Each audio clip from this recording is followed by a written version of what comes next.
আসসালামু আলাইকুম ও রহমতুল্লাহি ও বারাকাতুহু। দেশ এবং প্রবাসের সকল দর্শক শ্রোতাদেরকে জানাচ্ছি আন্তরিক অভিনন্দন। দর্শক বন্ধুরা, আজ অত্যন্ত খুশির একটি খবর নিয়ে আপনার সামনে হাজির হয়েছি। আর তা হচ্ছে, আমার দীর্ঘদিনের একটি স্বপ্ন ছিল, আকাঙ্ক্ষা ছিল, কুমিল্লা জেলার নাঙ্গলকোট উপজেলার জোড্ডা পূর্ব ইউনিয়নের দক্ষিণ শ্রীহাস্য গ্রামের যুবক ভাইদেরকে নিয়ে অরাজনৈতিক সেবামূলক একটি সংগঠন গড়ে তুলব, যে সংগঠনের মাধ্যমে দল মত নির্বিশেষে সকল মানুষের সেবা পাবে। সকল দুর্যোগ এবং দুরবস্থাতেই আমরা মানুষদেরকে, সমাজকে কিছু ভালো উপহার দিতে পারবো ইনশাআল্লাহ। দর্শক, দীর্ঘ অপেক্ষা এবং চেষ্টার ফলে অত্র মহল্লার যুবক ভাইদেরকে নিয়ে এবং প্রবীণ কিছু আমাদের শুভাকাঙ্ক্ষীদেরকে নিয়ে আমরা আমাদের সংগঠনের শুভযাত্রা শুরু করেছি আলহামদুলিল্লাহ। এবং আমি উপস্থিত সকলকে প্রস্তাব করেছিলাম আমাদের সংগঠনের নামের ব্যাপারে। সেখানে প্রস্তাব এসেছে এবং সর্বসম্মতিক্রমে সিদ্ধান্ত এসেছে, আমাদের সংগঠনের নাম হচ্ছে অরাজনৈতিক সেবামূলক সংগঠন আল-হেরা যুব সংগঠন।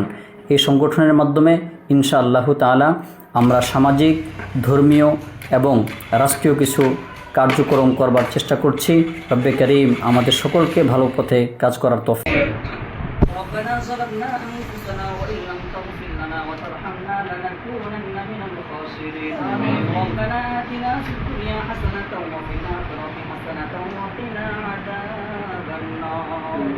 يا الله رب العالمين তৌফিক দিয়ে দাও আল্লাহ। বিশেষ করে আল-হেরা যুব সংগঠন আল্লাহ, দক্ষিণ শ্রীহাস্য জোড্ডা পূর্ব শ্রীহাস্য মাজারগেট নাঙ্গলকোট আল্লাহ, আমাদের এই যুবকদের এই সংগঠনকে আল্লাহ তুমি কবুল করে নাও।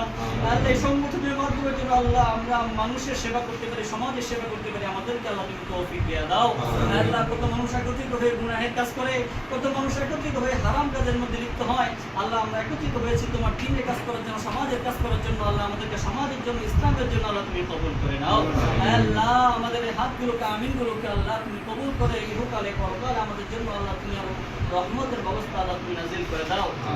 আলহামদুলিল্লাহ, দোয়ার পর্ব শেষে চলছে মেহমানদারির পর্ব।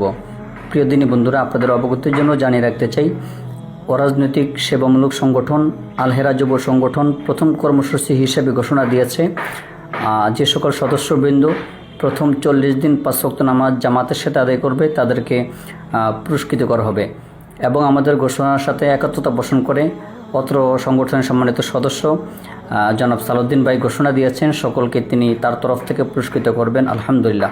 প্রিয় দর্শক, আমাদের এই সংগঠনের সকল কর্মসূচি যেন আমরা সুন্দরভাবে, সুচারুভাবে আদায় করতে পারি, আপনাদের সুপরামর্শ ও সার্বিক সহযোগিতা একান্তভাবে কামনা করছি। রব্বে করিম আমাদের সকলকে দেশ, মানবতা এবং স্বাধীনতার রক্ষার স্বার্থে